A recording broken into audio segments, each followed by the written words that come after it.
ating ulo, Panginoon. At Lord, just pray. Kayo po mismo, mag-pray po kayo. That's, ihalay po natin ang ating sarili, ang ating buong katawan sa ating Panginoon.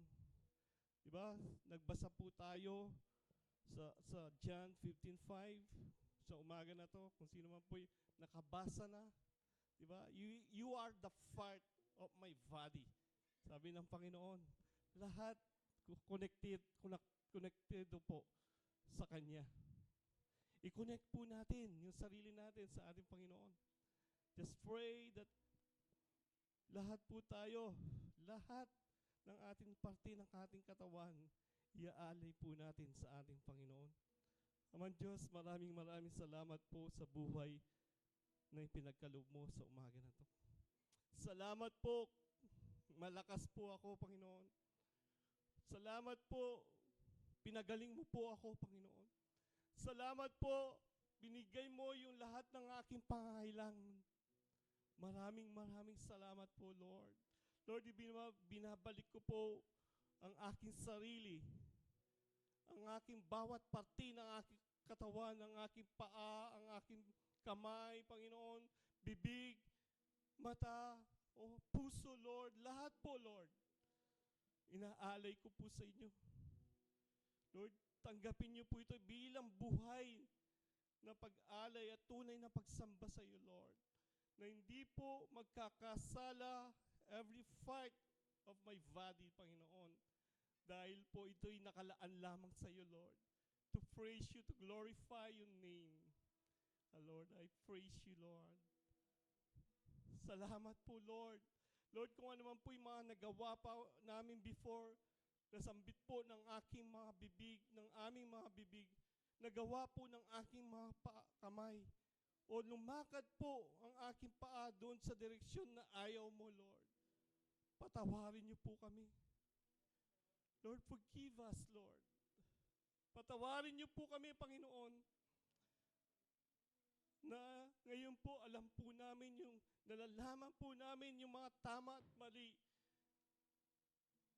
Kaya Lord, every time po na bubukas ang aming bibig, iniisip pa lang namin, Panginoon, hindi na po namin isasambit dahil po alam po namin hindi po ito nagbibigay ng kaluguran sa iyo.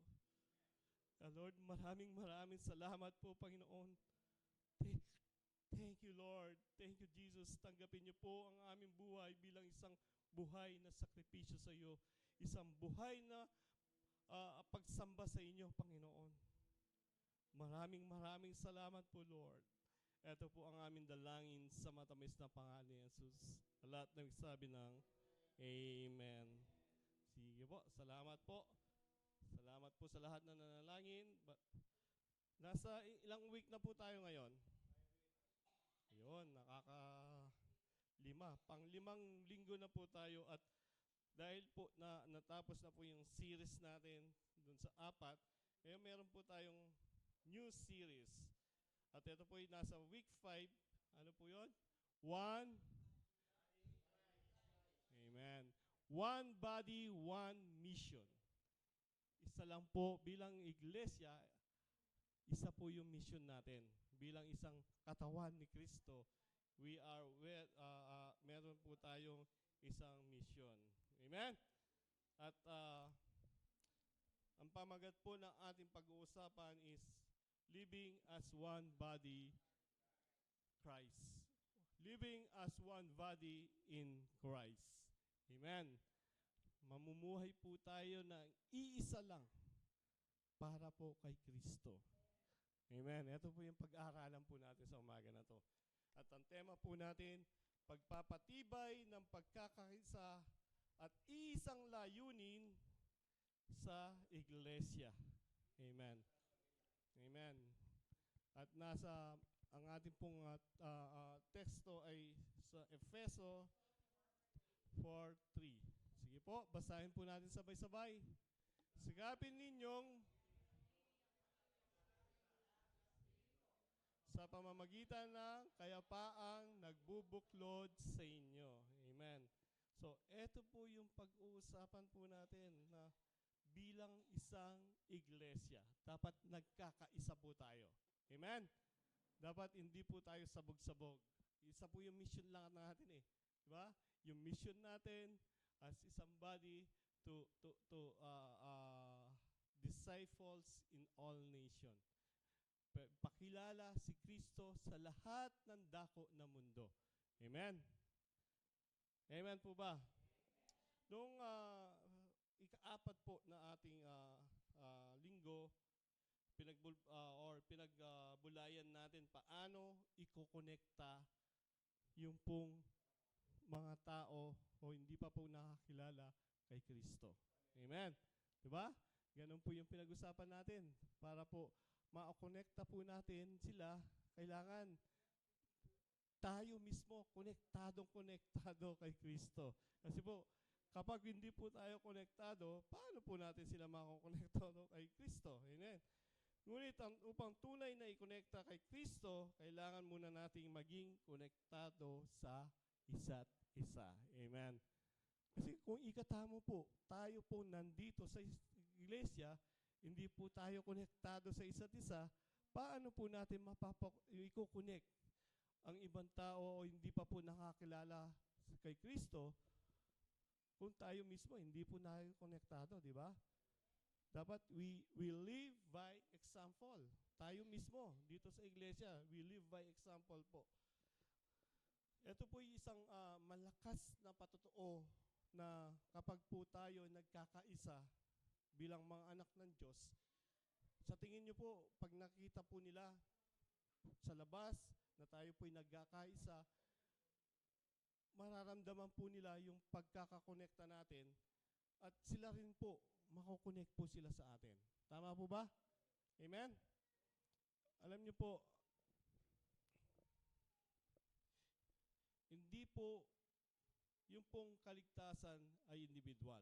Pero po yung pong bilang mga anak ng Diyos, tayo po ay dapat iisa. Amen. Kasi ito po yung magiging example po natin sa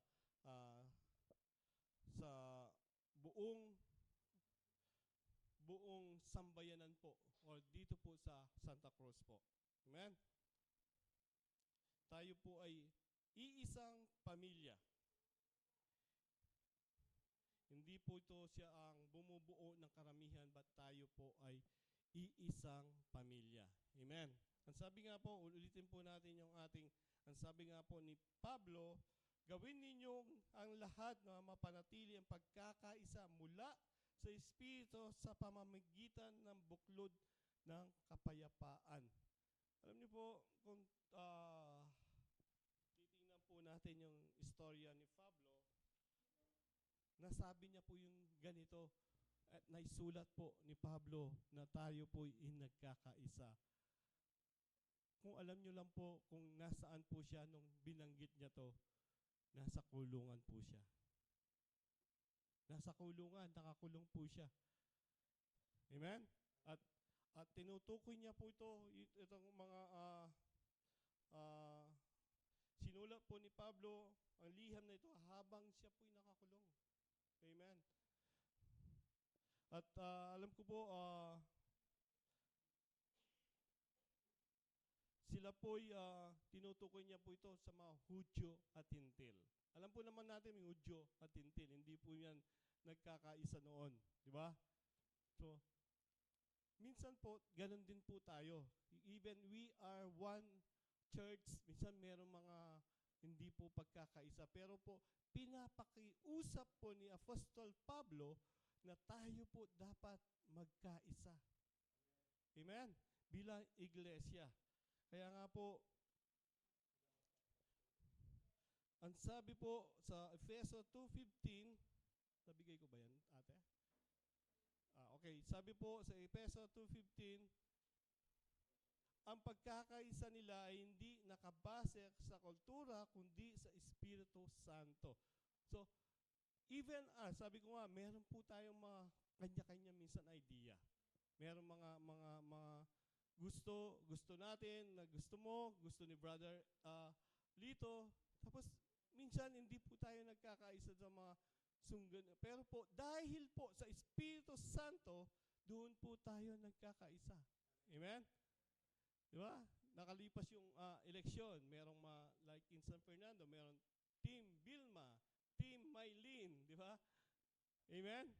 Di ba? Meron pong ganyan. Kasi meron po silang kanya-kanyang mga gustong plataforma, gustong mangyari. Kaya nga po, merong minsan nagkakagulo po yung ganyan.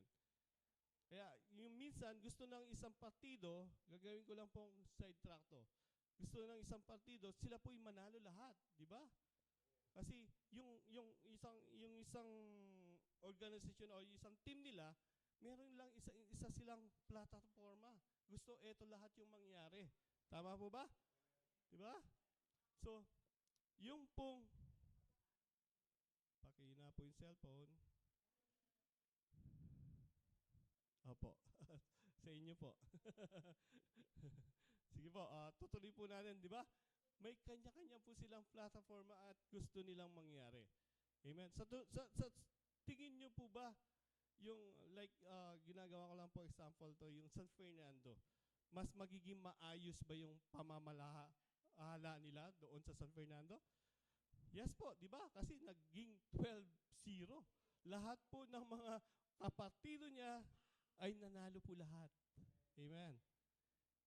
Tayo po, bilang iglesia, kung nagkakaisa po tayo sa ating mission na yan, yung one body. Di ba? Sa tingin niyo po ba, mangyayari po yung kagustuhan ng Diyos? Amen. Mangyayari po. Kaya nga po, ito po yung gusto ng Diyos. Alam niyo po, kanina lang, narinig ko habang pong naliligo ako, nasa banyo ako, yung kay Vicky Soto, alam niyo pala, sa kanila, kung sa San Fernando, 12-0, sa kanila, 15-0.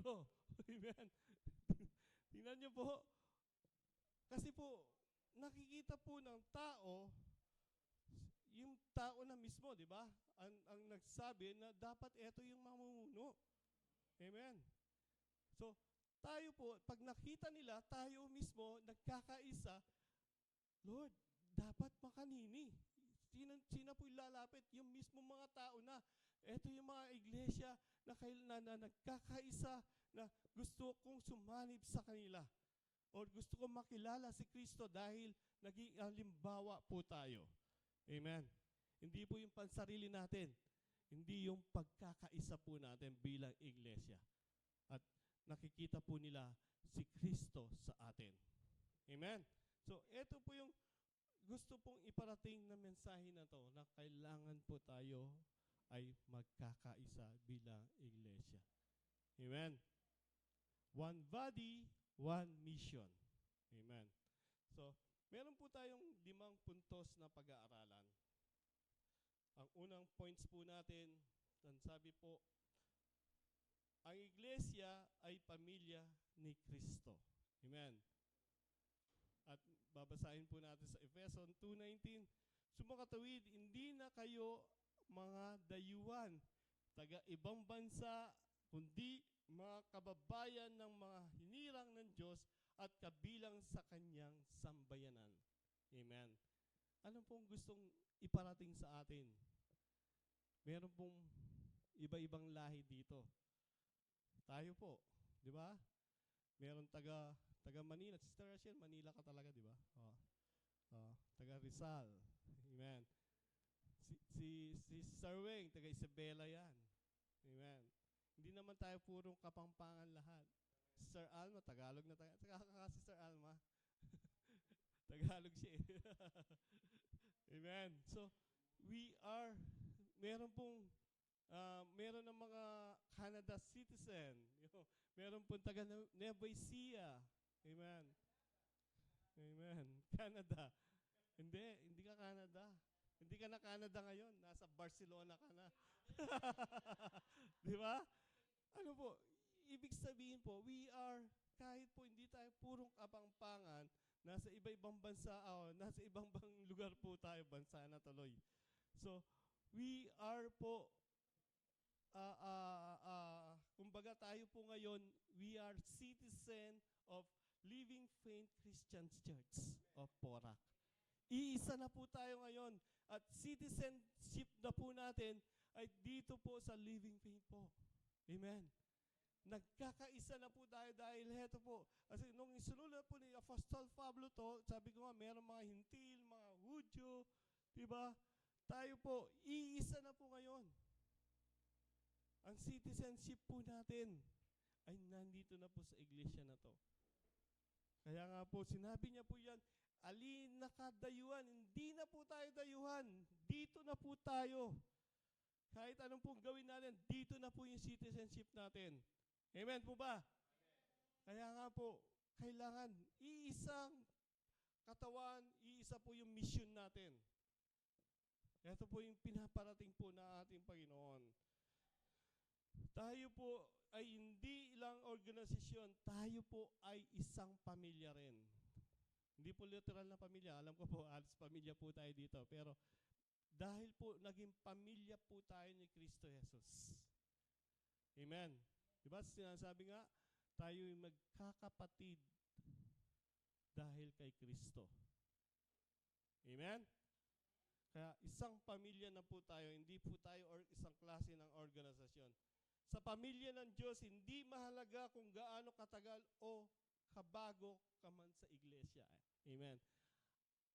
Basta't nakilala mo si Kristo Jesus, tumanggap ka sa Kanya, nakakilala ka dito sa iglesia na to, you are the part of this family. Hindi basihan dito kung 30 years ka na, 1 year, ilang months ka pa lang, nakilala mo na si Kristo, you are the part of family. Iisa na po tayo. Amen. Hindi po ito sa patagalan. Amen. Amen. Kapag may pamamahalan at pagtanggap, nagiging lugar ang church sa paghilom at pag-unlad. Amen. Kapag po tayo, ibig sabihin, nagkakaisa. O ano man po yung mga nadaranasan natin bago o yung mga na kasakitan man. Pero po, every time po, tulad ng pamilya ko, sumahapula ka na ako din eh. Ating mag-pray kayo, sabi nga po ni Sister Alma, di ba? Ganyan po siya katiwala sa panalangin ng pamilya niya. Amen. Kaya nga po, umihiling po siya ng marami pang panalangin para kay Ashi. Kasi nagtitiwala po siya sa atin. Nagtitiwala po siya sa atin sa ating panalangin kay Kristo. Amen. Ito po, lumalakas. Sabi din po ni Brother Eddie, kailangan dumalo tayo sa mga gawain ni Kristo. Amen. Lalo na pag Wednesday kasi nakita niya po kung paano po, hindi lang po yung sarili niya, yung sarili po namin, yung pinapanalangin po namin dito.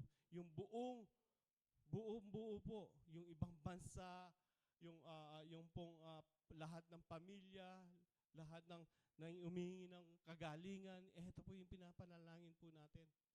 Hindi lang po yung sarili namin. Amen. Ganyan po, lumalakas, lalo po pag nagsasama't-sama po tayo na nanalangin, lumalakas po yung panalangin. Amen. Kung naririnig ng Diyos yung panalangin natin, yung pasarili, what more tayo po lahat na nanalangin na sabay-sabay. Isang pamilya. Sa tingin niyo po, lalo niya maririnig yun. Amen. Ay, dining anak ko nga din, matindi lang manalangin. Pamilya nga din, matindi lang manalangin. Matindi silang manalangin. Kaya bibigay ko yung kagustuhan ng puso nila na ipinapanalangin nila. Amen? Kaya nga po, ang iglesia ay pamilya ni Kristo. Ang pagkakaisa po ay lumalago kapag po ang bawat isa tinatrato bilang pamilya. Amen. Diba? Example na lang po. Pag talagang sa isang pamilya lang sa bahay, pag kayo talaga nagkakabuglod-buglod, lumalakas po yun eh. Lalo umaalab po yung pagmamahalan nyo. Amen.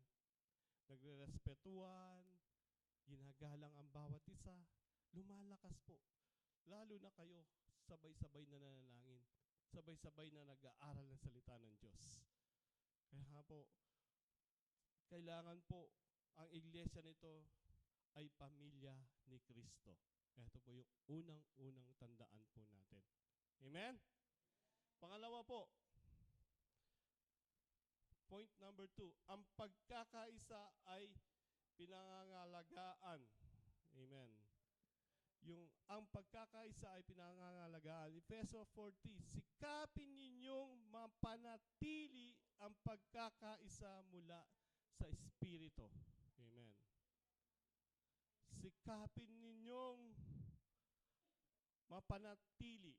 Amen. Sa tingin niyo po, paano pa natin talaga mapapanatili? Yung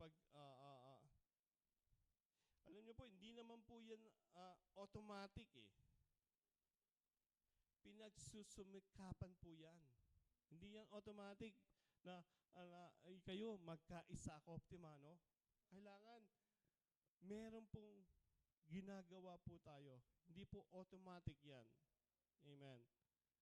Kasi po, kung nangangailangan po yung kapatid natin, hindi po natin, bilang pamilya po dito, hindi po natin, tulad nun, humingi na po siya ng panalangin, pero hindi natin pinanalangin. Sa tingin niyo po, nagkakaisa ba tayo nun? Amen? Meron nang humingi ng panalangin, pero wala pa rin tayong ginagawa. Amen? Kailangan po natin ang pagkakaisa, lalo na po sa panalangin. Kailangan po natin yung pagkakaisa para tumulong sa kapwa natin, dapat po natin gawin. Amen. Sabi ko nga, meron po tayo dapat gawin. Hindi po yung sinasabi lang po natin na pinapanagaan natin yung pagkakaisa pero wala tayong ginagawa. Amen. Kailangan meron po tayong ginagawa. Habang po pinapanatili po natin yung pagkakaisa po natin.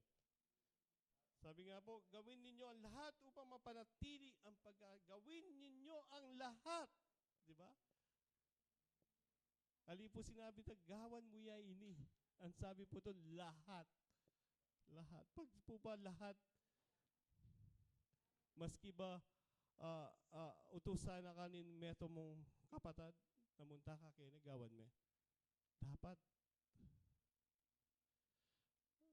Ay kapatid, sopan may kahay, kapatid mga yan. Dapat ginagawa po natin yan. Lalo na po nakakatulong sa kapwa. Amen. Ay kapatid, punta po tayo doon para panalangin po natin yung may sakit. At dapat po, nagkakaisa po tayo, sabi nga.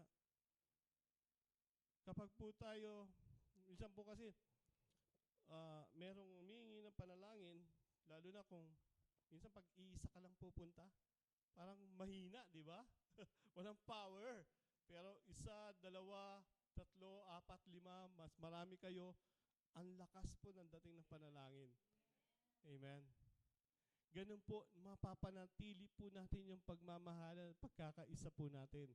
Kapag po tayong maraming pumupukpok sa panalangin. Amen? Kaya nga po, panatiliin po natin or gawin po natin ang mapanatili ang pagkakaisa para po tayo ay lalong tumatag. Amen. Amen. Ito'y minsan po saguli masiraya po itang pagkakaisa po natin kahit isang iglesia po tayo. Amen. Alam niyo po, ano po yung isang nakakasira niyan? Imarites. Tama ba?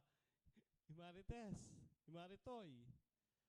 Minsan po, meron siya masasabi sa kapatid niya. Hindi pa po talaga yun ang sinabi dahil na maritoy, na marites, minsan, yun, exactly. Minsan, ang gaya kita, nandun lang po sa period. Imbes na naging period, naging kama. Kasi may kadugtong pa. Point na, ginawang kama. Dinugtungan pa. So, sinasabi, halimbawa, ganito na lang. Kama na. Patay na siya. Patay na. Tuldok. Hindi pa pala patay.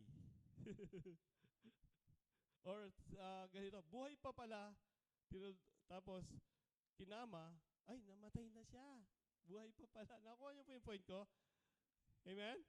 Buhay pa pala, pinapatay na. Dahil doon sa pagkakabalita. Amen? Minsan, Nagasgasan lang siya. Ay, alin, ninwalya butol. Lumabas yung buto niya. Amen. Ganyan po yung chismis. At yan po yung madalas nakakasira sa isang pagkakaisa o isang relasyon po natin bilang pamilya. Amen. Meron pa po yung pride. Di ba? Pagkataas po natin. Ayaw mo natin magpakumbaba. Nakakasira po yan sa ating pagkakaisa. Ay, leader ko, ba't ako yung maglinis kay church? Ba't ako yung maglilinis sa church? Leader ako eh. Diba? Ba't gagawin ko yan? Ba't ako yung magsiserve? Ay, leader ako eh. Ba't ako gagawa niyan? Amen? Yan po. Nakakasira po yan sa ating pagkakaisa bilang pamilya. Yung mga tampuhan, minsan hindi po natin maiwasan yan, lalo na tayo isa talagang pamilya, literal na pamilya. Amen. Minsan sa bahay, di ba, mayroong mga tampuhan. Amen. Nadadamay ngayon yung iglesia. Dinadala pa dito sa church. Pag sinabi sa'yo, ang kapayapaan na sa iyo. Dito niya sasabihin, ang kapayapaan na sa iyo. Amen. Hindi niya po itatapat sa iyo. Amen. Dahil dinadala niya po, nakakasira po yan bilang isang pamilya po. Pero ang tumitibay sa pamamagitan ng paglilingkod, ito po, di ba? Titibay po daw pag ikaw ay naglilingkod. Amen. Hindi mo tinitignan kung ano man po yung pagkatao niya. Basta, Lord, gagawin ko ini. Ginagawa ko po ito para sa iyo. Amen. Every time you doing something good to others, I do it for you, Lord. Huwag mong titignan kung sino po siya. Ang titignan po yung sinasamba mo. You do it for the glory of God. Tapat na komunikasyon. Amen. Imbes na padaanin mo kay Marites, ba't hindi mo na lang sa kanya mismo, di ba? Idiretso mo na sa yung tapat na komunikasyon. Kayo na lang. Wala nang iba pang dadaanan. Sabi ko nga, minsan period na yan, may kama pa, ginagawang kama. So, tapat na komunikasyon. Kayo po, nagko-communication po kayo. Amen? Alam niyo po, ako po, madalas, kahit nandiyan po si Pastor, nakukulitan po sa akin yan. Talagang marami po akong tanong. Matanong po ako. At marami po akong sinasabi sa kanya minsan. Kasi gusto ko po yung komunikasyon po namin bilang head pastor ko, palagi po. Amen. Kasi wala na po imposible ngayon, kahit nasaan po sila. Pwede po yung communication. Di ba? Wala po imposible po. So, yung tapat na komunikasyon at pagmamahal sa kapwa. Pagmahal mo talaga yan, kahit ano gagawin mo. Tama po ba? Mahal ba natin ang Diyos? Gagawin po natin ang lahat sa kapwa natin dahil mahal natin ang Diyos. Amen po ba? Una po, iglesia ay pamilya ni Kristo. Ang pangalawa, ang kakaisa ay pinangangalagaan po. At pangatlo po, ang espiritual ay nakaganapan ay nagbubunga ng pagkakaisa. Efeso 4:13, hanggang makarating tayo sa pagkakaisa ng pananampalataya at pagkakakilala sa anak ng Diyos, ang maging ganap ang ating pagkatao ayon sa pagiging ganap ni Kristo. Amen. Ano po, kapag nag-grow po yung spiritual natin, yung pong pagkilala natin kay Kristo bilang isang pamilya, lahat po tayo, sigurado, magkakaisa po tayo. Amen. Kaya nga po, maganda po yung sinabi po ito, hanggang tayo magkakaisa sa pananampalataya at pagkilala sa anak ng Diyos. Hanggang tayo po, isa po yung pananampalataya po natin na si Kristo ang ating tagapagligtas at meron po tayong iisang Diyos. At nabubuhay po tayo at inaasam po natin, lalo natin makikilala si Kristo. sigurado po, magkakaisa po tayo. Amen. Kaya panatilihin po natin na tayo po'y nananampalataya kay Kristo at lalo po natin makilala si Kristo bilang ating Diyos na buhay. Amen? Amen po ba? Ang lumalapit o lumalalim sa relasyon kay Kristo ay lumalalim din sa relasyon sa isa't isa. Amen. Every time po na tayo po ay lumalalim kay Kristo, alam niyo po, minsan na-disguise mo pa lang or naiisip mo pa lang na meron kailangan yung kapatid mo. Ikaw na mismo. Tatanungin mo na siya. Amen? Nadi-discern mo. Ha? At yun yung pangangailangan, meron pangangailangan yung kapatid ko. Di ba? Ikaw na mismo, lalapit ka na. Bro, pwede ba kitang ipanalangin? Alam niyo po yung mga ganon desisyon na kayo mismo lalapit sa, yun pa lang po, napakalaking pasasalamat ng tao na nilapitan mo. Amen? Ako po, may lumapit sa akin na ipanalangin ako. Glory to God po. Amen? Di ba? Sino po ba ang ayaw ipanalangin? Lalo na po tayo, kilala na po natin si Kristo. Ano po yung kaya niyang gawin? Kung ano po yung kapangyarihan niya? Kung ano po yung kaya at wala pong imposible na hindi niya po magagawa. Yun po yung pagkakilala natin. Tapos tatanggi tayo sa panalangin? Di po. Kaya nga po, habang po lumalalim tayo sa relasyon kay Kristo, lalo po tayo nagiging malalim bilang isang pamilya ni Kristo. Amen? Kaya nga po, ang espiritual ay kaganapan ay nagbubunga ng pagkakaisa.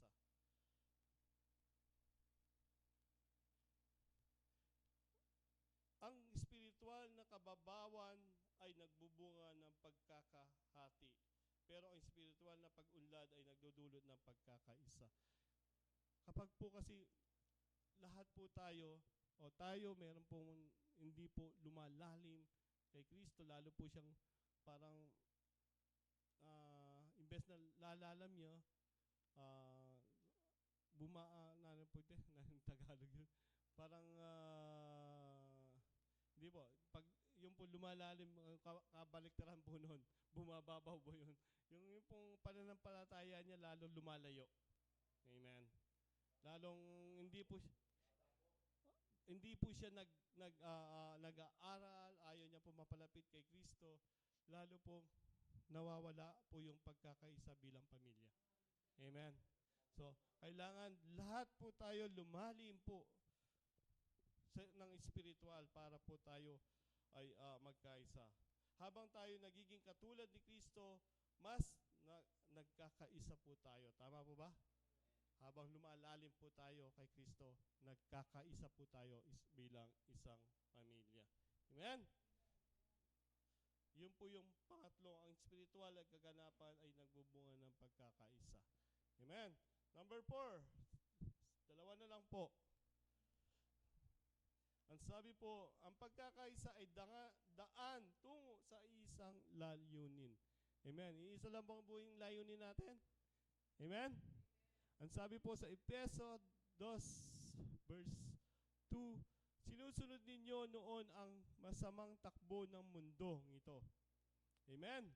At mapailalim kayo sa pinuno ng mga kapangyarihan sa himpapawid ang espiritong naghahari sa mga taong ayaw pasakop ng Diyos. Lahat naman po tayo before ganyan po, di ba?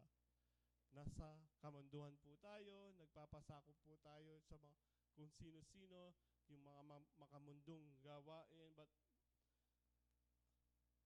yung pong pagkakaisa po natin ay daan tungo sa isang layunin. Amen. Magkaisa kayo sa pag-iisip, magtaglay ng isang pag-ibig, pagkakaisa ng espiritu at layunin. Amen. Tama po yung, parang mali pala yung binigay kong, sorry po. Pilipos 2 pala. Peso ba yung nabigay ko? Kaya pala mali. Pag ibuksan Buksan na lang po sa Philippines 2, po, 2:2. Sorry po, mali pala yung naibigay ko sa kanila. Philippines 2:2. Ang sabi po dito,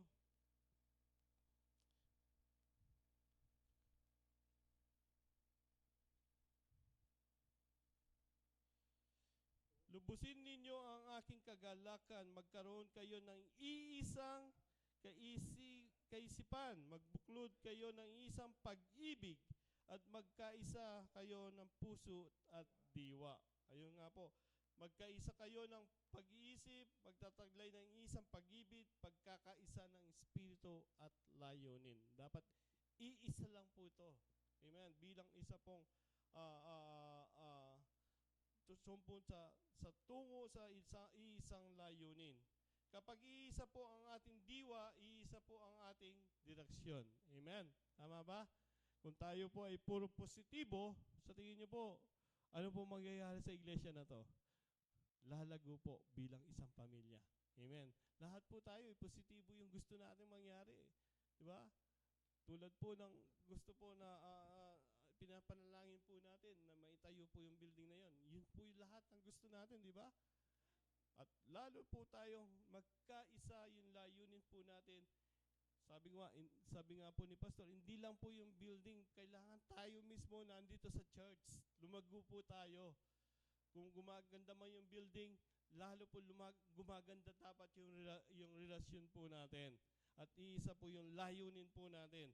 Yung layunin po natin na tayo po ay magmahalan, tayo po ay yung pag-iisip po natin, iisa po yung iniisip natin para po lalo tayo lumago kay Kristo. Amen.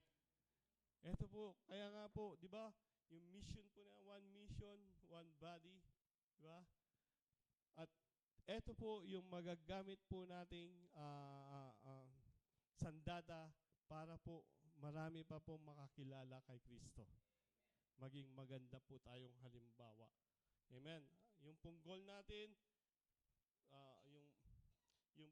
sabi nga po, ang goal natin, pagpapatayo ng santuario ay hindi lang para sa building, kundi para sa buhay, pananampalatayang binubuo natin. Amen. Yung pong goal po natin, yung pong lahat po tayo, nagkakaisa talaga para kay Kristo. Ito po yung layunin po natin. Amen. Ang pagkakaisa ay ay daan tungo sa isang layunin. Amen. And number 5 po, ang pagkakaisa ay patutuo sa mundo. Amen. Sa 1:17-21, sabi po dito, Ama, maging isa nawa silang lahat kung paano ikaw ay nasa akin at ako'y nasa inyo, gayon din naman maging isa nawa sila sa ating upang ang sanlibutan ay maniwala na ikaw ang nagsugo sa akin. Amen. Ang sanlibutan. Amen. Kaya nga po, nung nandito pa po si Kristo talaga yung mga disciples, o yung mga disipulo niya po, tinuruan niya po talaga na at palagi niyang sinasambit yung katagang yung salita na hindi lang po sa kanya nanggaling kung nanggaling sa Ama. 'Di ba? Palagi niya pong sinasambit 'yan.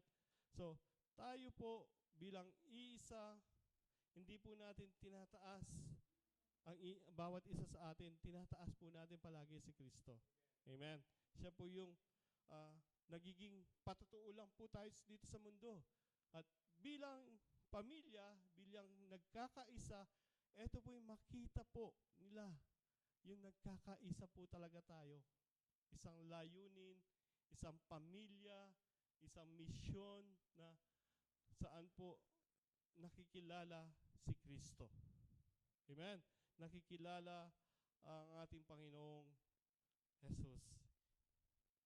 Kaya nga po, hinihiling ni Jesus na ang pagkakaisa ng mga mananampalataya dahil sa ating pagkakaisa ay patutuo na totoo ang Ebanghelyo.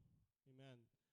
Tayo po sa ating pong sariling buhay o bilang pamilya, kapag po pinatunayan po natin ang kaligtasan ay kay Kristo lamang, ito po nagiging matibay na ibanghelyo na tayo po ay isang pamilya. Hindi lang sa salita kailangan buhay, may pagkakaisa ang nagsasalita. Amen. Hindi lang po yung sinasabi po natin. Dapat tayo mismo nagiging patotoo sa iba. Amen. Amen. Hindi po yung sinasabi lang, lumalabas lang sa ating bibig. Tayo mismo. Di ba? Pag nakikita po, di ba, madalas po natin sinasabi, opo. Ako po, madalas ko na naranasan yan. Sabi ko nga po, ako, hindi naman po nila alam na naghahayag ako dun sa lugar namin. Pero nung nahalal po ako na presidente, marami na po tumatawag sa akin. Minsan, hindi naman pres eh. Tinatawag po ako pastor. Pero hindi po nila alam. Pero, amen. Nakikita po siguro nila kung ano po yung, yun po yung nakikita nila. Pero hindi po lumalabas mismo sa bibig ko. Amen. Yun po yung gustong mangyari po ng ating Panginoon. Na hindi lang dito sa salita natin, kasi mismo sa ating gawa, nakikita kung anong klase po tayong pagkatao. Amen? Yun po yung magandang maging halimbawa po sa atin. Even saan man po tayo dumako, saan man po tayo pumunta, makikita po si Kristo. Lalo na po sa isang pamilya na to. Amen. Si Kristo po yung pong makita sa atin. Hindi lang po sa ating mga salita. Amen po ba? Ito po yung hamon sa atin. Sa ating pong sa linggo ng panalangin natin. Mamuhay tayo sa pagkakaisa, mag-anyaya sa iba kay Kristo. Amen. Habang po tayo nagkakaisa, kailangan meron po tayong i-offer kay Lord na mga kaluluwa. Amen.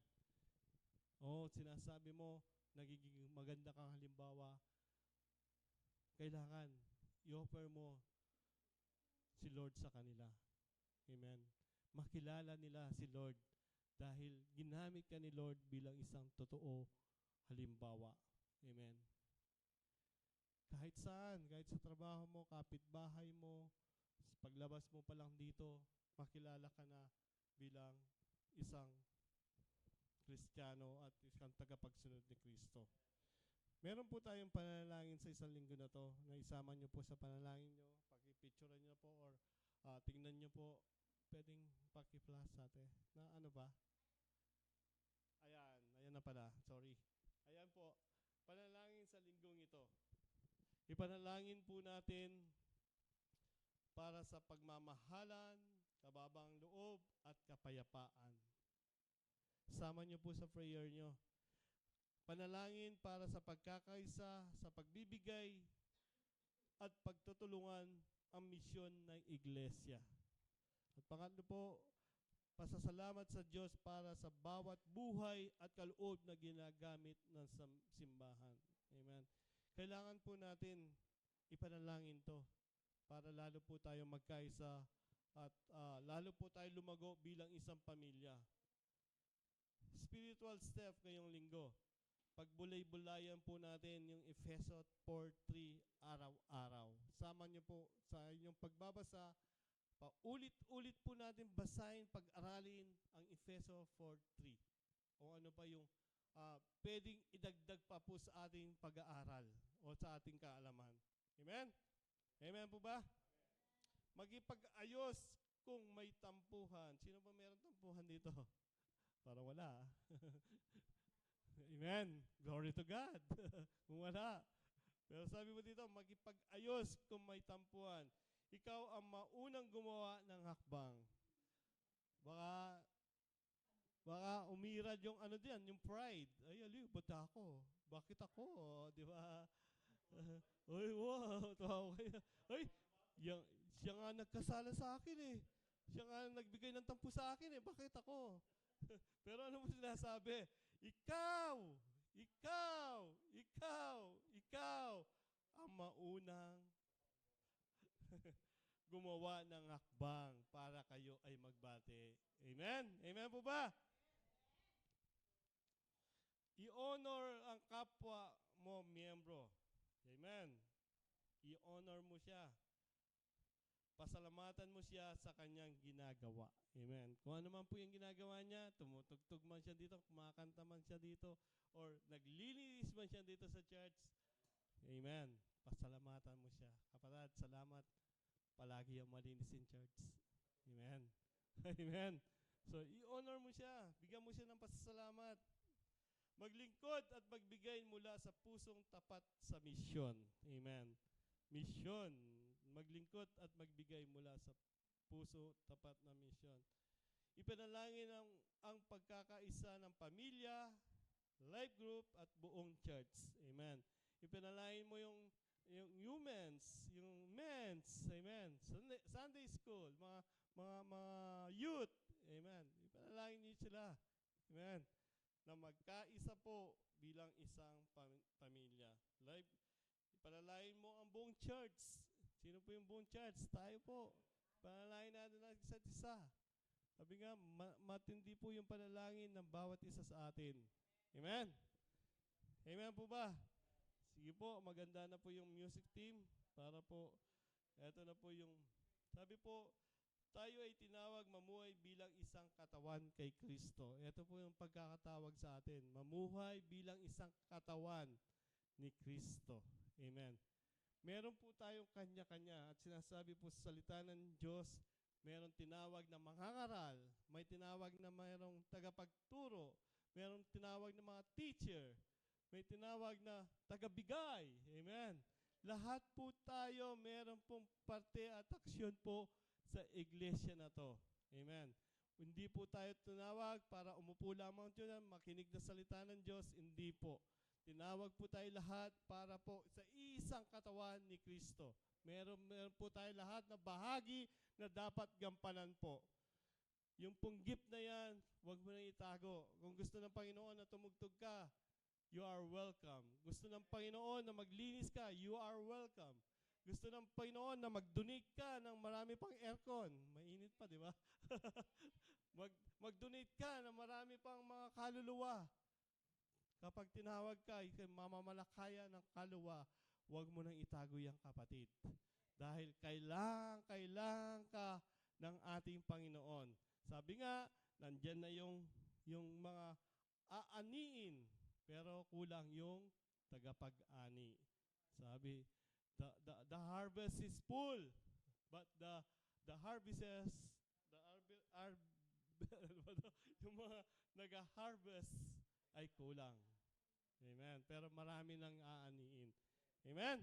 So, kailangan po kayo ng Panginoon. Meron po tayo kanya-kanyang tungkulin para po lalong mabuo po yung katawan ni Kristo at mabuo po ang iisang pamilya bilang iglesia. Amen? Tayo hindi lang nagtutulungan sa proyekto ng santuaryo. Tatayo tayo ng buhay na simbahan at puspos ng Espiritu Santo. Sabi nga po, padali po yung sinasabi ni Pastor sa atin, di ba? Kahit ngayon, kukunti lang pa tayo, pero isang solid na nakakilala at nag-aapoy ng spiritual. Yun po yung parang lalo pong umaangat po yung ang tawag dito. Siya po mismo talagang na-encourage po na lalo po tayong turuan. Amen. Kaya nga po, mga leaders dito, paalala po, meron po tayong meeting tuwing Thursday, second Thursday, saka second Friday. Ay, ngayon po ginawa po Saturday po yung isa. Thursday, 6 to 7:30. Tapos po, pag Saturday, 8 to 9:30 po. Tandaan nyo po yan. Leaders po. Leaders. Sino yung mga leaders dito? Kaway-kaway. Amen. Amen. So, mangungulit po yan si Google Meet. Kasi po, ako po, ilang beses po mag-a-alarm sa akin yan. Ngayon po, kung hindi nangungulit sa inyo, ako na po mangungulit sa inyo. Kasi po, si Pastor po nangungulit na rin po sa atin. Amen. Gusto nyo pa ba maging leader si Pastor? Head Pastor? Amen? So, umattend po tayo ng meeting. Please po, mga leaders po, Hindi po ito ikakalago ng isa lang sa atin. Ikakalago po ng buong iglesia. Amen? So, yun po. Living as one body Christ, one mission, one family para sa kaluwalhatihan po ng Diyos. Amen. Hindi po sa kaluwalhatihan ko ni Pastor Ray, Sister Luz, kaluwalhatihan po ng Diyos. Bilang isang iglesia po. Amen po ba? Lahat po tayo magkaisa po. Amen. Sige po. Lahat po ng music team, pwede na pong pumunta dito sa harapan at manalangin po tayo. Amen. Ang dami pong, ano po yung mga sakit na mga to. Ang dami So, ipag-pray po natin.